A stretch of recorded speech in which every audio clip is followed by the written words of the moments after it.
Hey everyone, welcome back to the show. Hello, hello. We are so happy you are here today. Alice, today we're looking at an article titled A New Role for Livestock Guard Dogs. A new role for livestock guard dogs. Just from the title, I'm thinking, are these dogs going to be doing something totally different? Like being therapy dogs for cows? Or maybe they're protecting something other than farm animals? Great thoughts. It could be about them protecting rare birds, or maybe even protecting the predators themselves. Imagine a dog guarding a wolf. It sounds a bit crazy, right? That would be a twist. I'm definitely curious to see what this new role is. Let's dive in. Let's do it. Here is what we will do today. In Part 1, we read a short version of the passage together. In Part 2, we learn 8 important reading skills. In Part 3, we do a quick review. And in Part 4, we practice together with some questions. 4 parts, 8 skills, and some very busy guard dogs. This is going to be a good episode. Let's start. Okay, welcome to Part 1. This is our reading passage for today, titled A New Role for Livestock Guard Dogs. Remember, David will read each part slowly, and I will summarize it in simple English. Just relax and listen. I've selected the most important parts of the original article. Let's read. For thousands of years, livestock guard dogs protected farm animals from predators such as wolves and bears. In recent years, as efforts have been made to protect wild animals, predators have become more widespread. Now, guard dogs are enjoying an unexpected revival. Okay, so for a very long time, these special dogs helped farmers keep their sheep and goats safe from wild animals. But for a while, there weren't many predators. Now, because people are trying to protect wild animals, there are more predators again. So, guard dogs are needed once more. They are coming back. Revival. A revival means something is becoming popular or important again after a period of not being so, like an old song having a revival on the radio. Revival. Coming back strong. Say it with me. Revival. These dogs are raised from an early age with the animals they will protect, and these animals become the dog's family. The dogs will place themselves between the livestock and any threat, barking loudly. Often, their mere presence is sufficient to keep predators away. This paragraph tells us how these dogs work. They grow up with the farm animals, so the animals become their family. When danger comes, the dogs stand in front of the animals and bark very loudly. Most times, just seeing the dog there is enough to scare the wild animals away. Mere presence. Mere means only. So mere presence means just being there, nothing else. It's enough. So, quick recap. Paragraph A told us guard dogs are popular again, and paragraph B explained how they do their job, mostly by just being there and barking. But today's guard dogs also have a new role, to help preserve the predators themselves. Reductions in livestock losses can make farmers more tolerant of predators. For example, in Namibia, guard dogs dramatically reduced livestock losses, making farmers less likely to kill cheetahs. This is the new role. The dogs don't just protect farm animals, they also help protect the wild animals that attack farm animals. If farmers lose fewer animals, they feel less angry at the predators, so they won't kill them. In Namibia, this has worked with cheetahs. Preserve. To preserve means to keep something safe, to protect it from harm or from disappearing. We preserve food, we preserve old buildings, and here we preserve animals. So if a farmer uses a guard dog and loses fewer sheep, what is the farmer more likely to do with the wild animals? Think about it. The farmer is more likely to be tolerant of them, which means they will accept them and not try to kill them. That's the key idea here. However, there are unintended ecological effects. For example, in Namibia, the number of jackals killed actually increased. Guard dogs can also spread diseases to wild animals and compete with other meat eaters for food. Okay, however means we're looking at the problems. Even though guard dogs help, there can be bad side effects. In Namibia, more jackals died. The dogs can also make wild animals sick by spreading diseases, and they might fight with other meat-eating animals for food. Unintended ecological effects. Unintended means not planned, not on purpose. Ecological means related to nature and the environment, so unexpected problems for nature. It's like when you try to fix one problem, but then a new, different problem appears. Have you ever had that happen? It's always a surprise. The consequences aren't always negative. Guard dogs can protect vulnerable wildlife, like birds that nest on the ground. Their presence protects these birds from predators, such as foxes.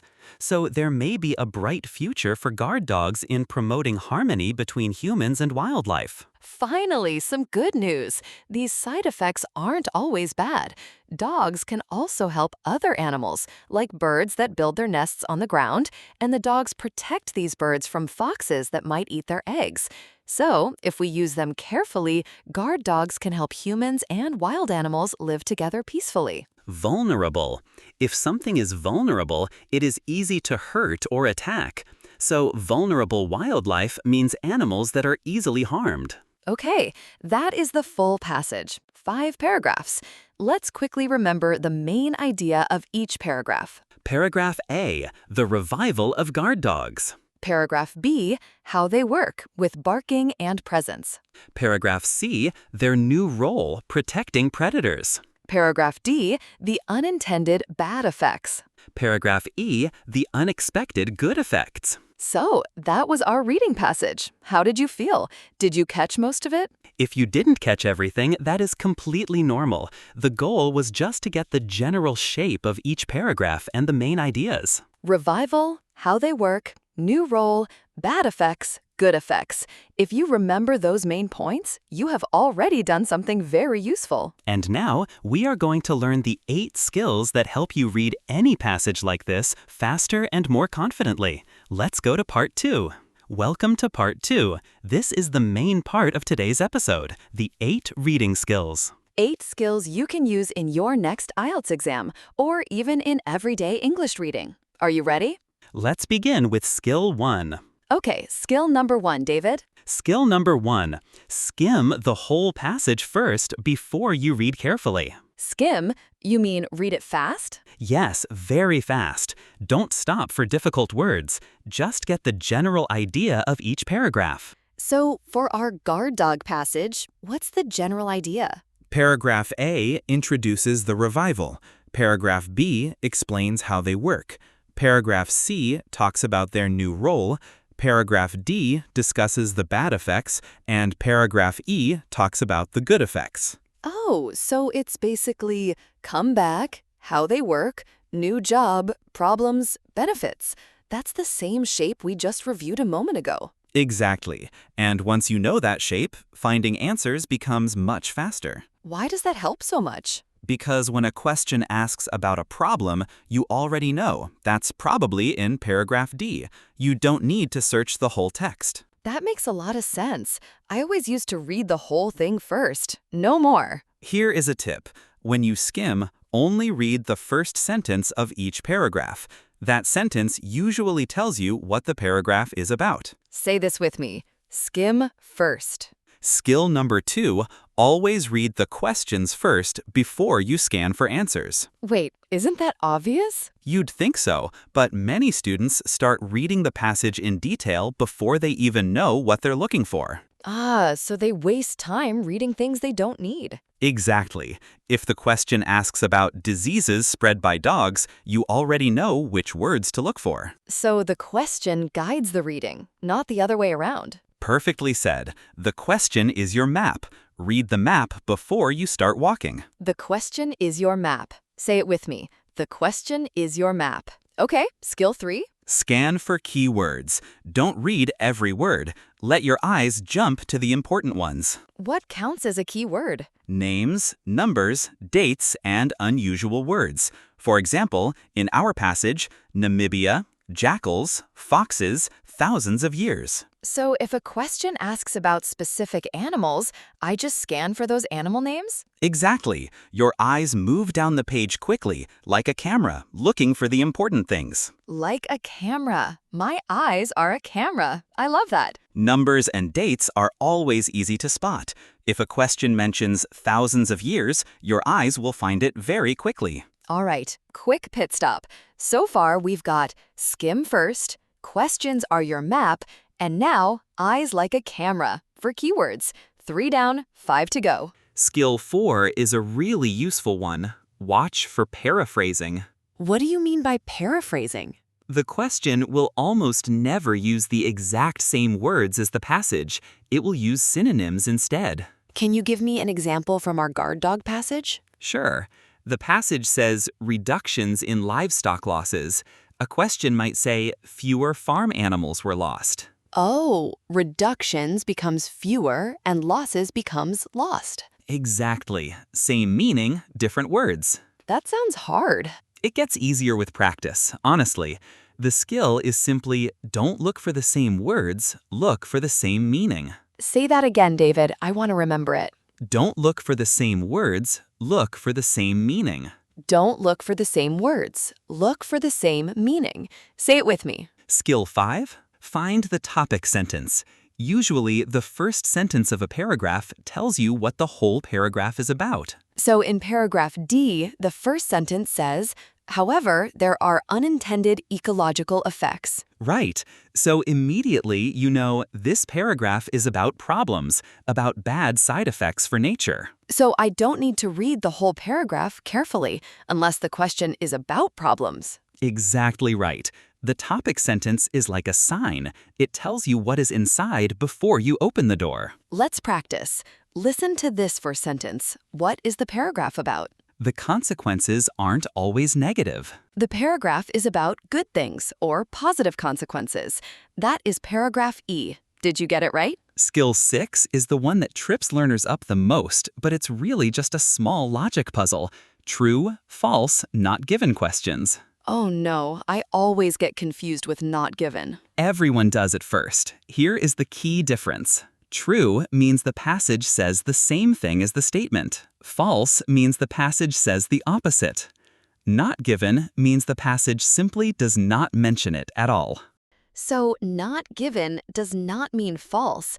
It just means the passage is silent. No information. Exactly. The passage is silent. Say it with me. The passage is silent. And here's a little trick this question type likes to play. Sometimes the statement says all or always, but the passage only talks about some. That's usually a false. The statement went too far. Ooh, so watch out for words like all, every, always, never. Good tip. Okay, let me test you. Here is a statement. Guard dogs always bark loudly at any threat. The passage says they will bark loudly, but it also says their mere presence is often sufficient. So always might be too strong. That is false because it's not always just barking? Very close. The passage says the dogs will place themselves, barking loudly, and often their mere presence is sufficient. It doesn't say always bark, but it also doesn't say they don't always bark. It implies they do bark, but also that presence is enough. Let's try this one. Guard dogs are trained from birth to protect farm animals. The passage says raised from an early age. That's not from birth, but it's close. Does it mean the same thing? Not exactly the same. From birth is very specific. From an early age is more general. The passage doesn't give us the exact timing of birth. So the answer is not given. The passage is silent on from birth. Ah, I see. So even if it's close, if it's not exactly what the passage says, it's not given. That's tricky. Skill 7? Manage your time. If one question is taking too long, skip it and come back later. But isn't it bad to leave a question unanswered? It's worse to spend 5 minutes on one hard question and lose time for 5 easy ones. Oh, so one hard question can cost you many easy points. Exactly. Always guess something, mark it, and move on. You can come back at the end if you have time. A good rule of thumb, roughly 1.5 minutes per question. If you're still stuck after that, move on and come back later. And our last skill, skill 8, guess unknown words from context.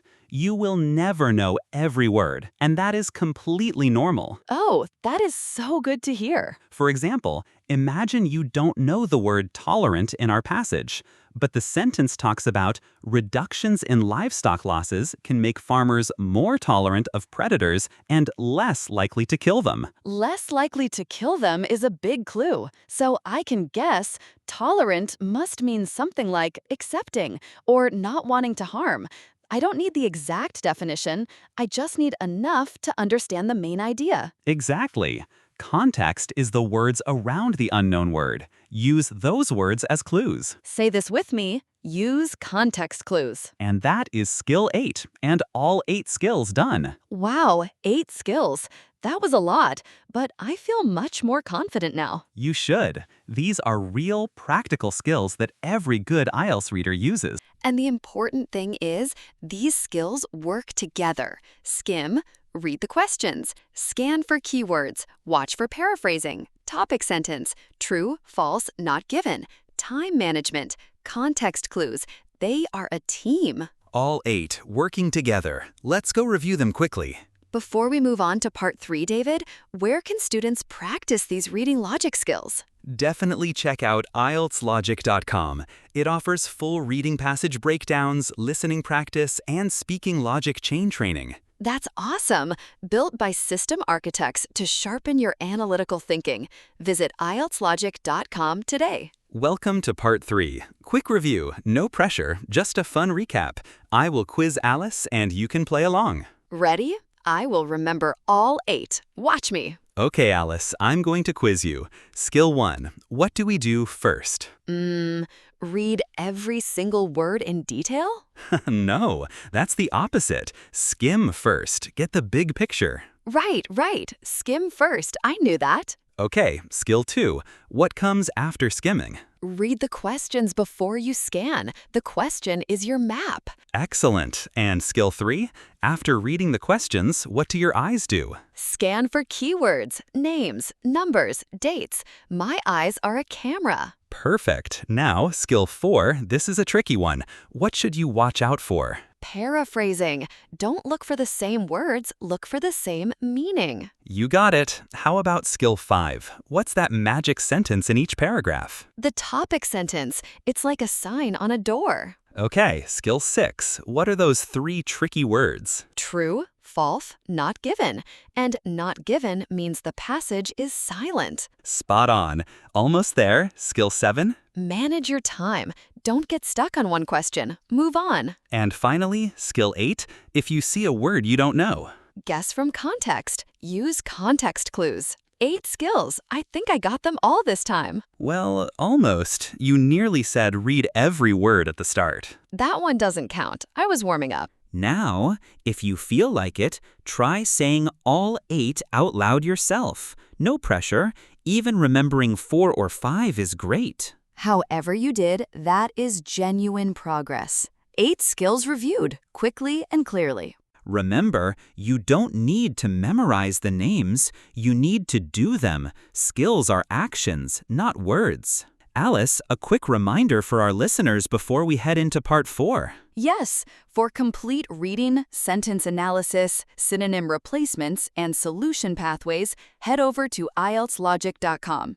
It's designed by IELTS experts to help you build clear logic. Check out IELTSlogic.com and boost your score. Now, the most important part, putting the skills into action. Let's go to part 4. Welcome to part 4, practice time. We are going to use our passage about guard dogs. Remember, their comeback, how they work, their new role, the bad effects and the good effects. And I will ask you some exam-style questions. Try to answer before we give you the answer, if you can. Say it out loud if you like. No pressure, though. Just listening carefully works too. After each question, we pause. Then we go back to the passage, look at the exact line, and explain the answer. Statement 1. Guard dogs have helped protect cheetahs in Namibia. Is this true, false, or not given? Let's look back at paragraph C. The passage said, for example, in Namibia, guard dogs dramatically reduced livestock losses, making farmers less likely to kill cheetahs. So, by reducing losses, the dogs helped protect the cheetahs. That's a perfect match, so the answer is true. Statement 2. Livestock guard dogs mainly keep predators away by physically attacking them. True, false, or not given? Let's go back to paragraph B. The passage said, the dogs will place themselves between the livestock and any threat, barking loudly. Often, their mere presence is sufficient to keep predators away. It mentions barking and presence, and only, if necessary, chasing. It doesn't say mainly by physically attacking. That's the opposite of what the passage implies, so the answer is false. Let's try a fill-in-the-blank question now. Complete the sentence. In Namibia, the number of jackals killed actually increased. For this, we need paragraph D, which talks about unintended effects. The passage clearly states, for example, in Namibia, the number of jackals killed actually increased. So the missing word is jackals. Another fill in the blank. Complete this sentence. Guard dogs can protect birds from predators such as foxes. Let's find this in paragraph E, where it talks about the unexpected good effects. The passage states, their presence protects these birds from predators such as foxes. So the word we need is foxes. That is the skill working already. And notice, for each one, we didn't just spot the trap, we went back to the exact line that proves the answer. That's the habit worth building. It actually feels manageable now. When I know the skills, the questions are not so scary. That is exactly the goal. You don't need to understand every word. You need the right strategy and the habit of checking back against the text. And now you have 8 strategies. You are ready. So that is it for today. 8 reading skills and a fascinating look at the new role of guard dogs. Let's say all 8 one more time, fast. Skim. Questions first. Keywords. Paraphrasing. Topic sentence. True, false, not given. Time management. Context clues. 8 skills. Beautiful. Before we go, say this with me. I have the right strategy. I have the right strategy. I have the right strategy. Say it one more time if you like, because it's true. Oh, before we go, one last fun fact about guard dogs. Oh, do tell. Some guard dog breeds, like the Great Pyrenees, are born with an extra dew claw on their hind legs. It's like an extra thumb, and it helps them get better grip on rough ground, like mountains. Pretty cool, right? That's amazing. An extra thumb for climbing. What a detail. If this episode helped you, come back next time for more practice passages. And remember, you don't need to understand every word. You need the right strategy. You've got this. Until next time, keep reading, keep practicing, and trust the process. Bye, everyone. Bye-bye.